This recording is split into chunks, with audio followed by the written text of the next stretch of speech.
The nation feels deceived by the UNC, and here's why their first 100 days in office have sparked intense debate.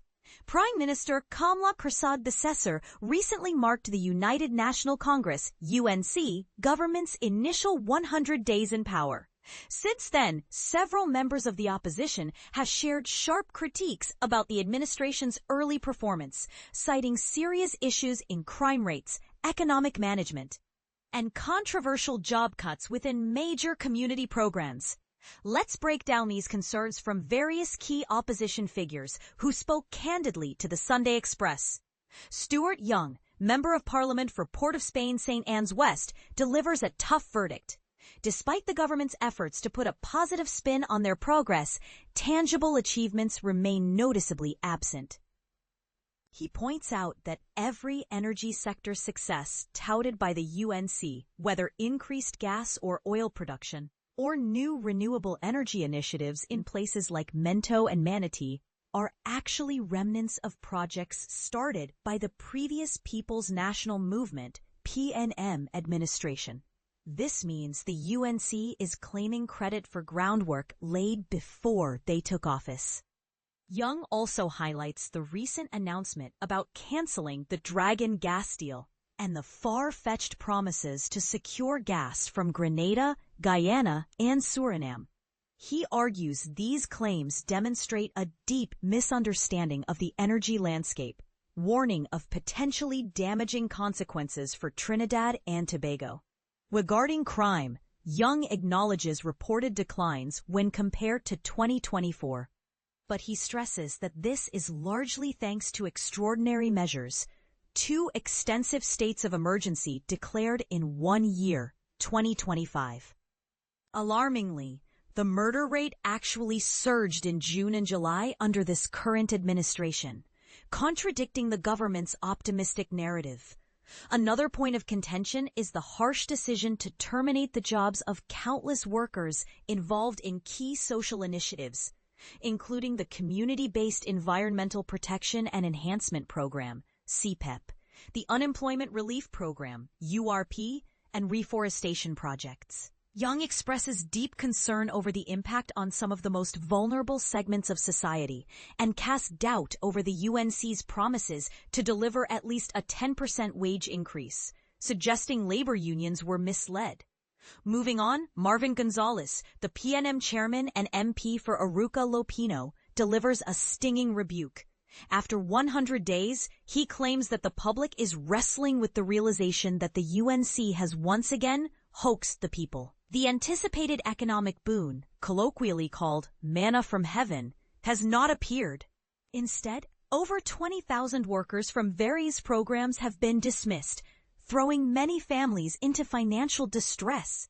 Gonzales contends that scrapping vital economic strategies in favor of political payback to unions has failed to improve citizens' lives.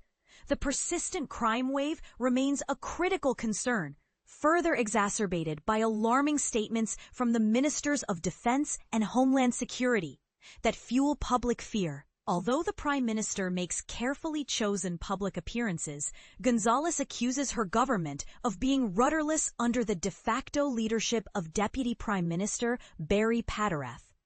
He also highlights the growing sense of buyer's remorse around the country, with economic threats like U.S. tariffs endangering the nation's key industries. The UNC's slogan, "When UNC wins, everybody wins," is, in his view, now a cruel joke as the opposite reality unfolds nationwide.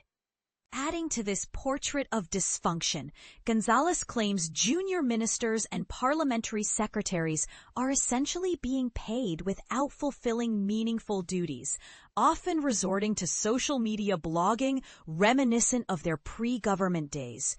He describes the administration as a national comedy unfolding before the citizens' eyes. Fernando East MP Brian Manning describes the UNC's initial period in office as chaotic and sharply escalating economic uncertainty.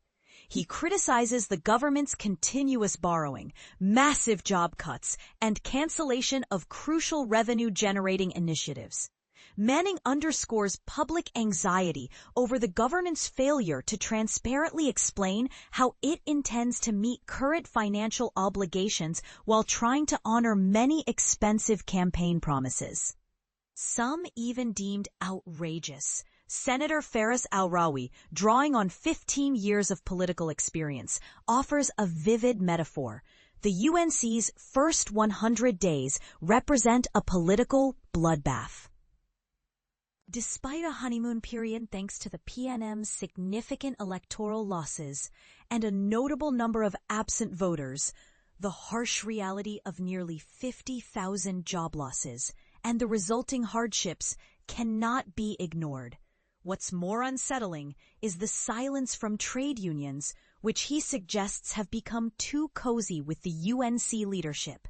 Al-Rawi also highlights a worrying pattern of retribution, where individuals affiliated even loosely with the PNM face public vilification or worse.